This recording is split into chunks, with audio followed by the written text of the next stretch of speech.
Hello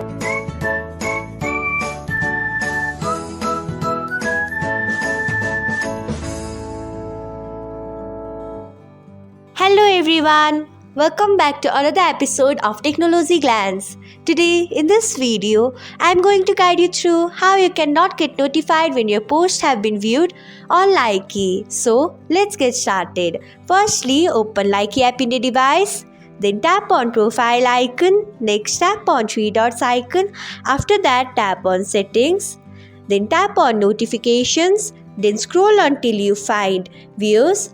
Then tap on it. So this is how you cannot get notified when your posts have been viewed on Likee. Thanks for watching. If you found this guide helpful, we would love it if you hit the thumbs up button below. We upload great new tech tutorials like this one every day. So don't forget to subscribe to our channel and hit the bell icon to get an update as soon as we post a video.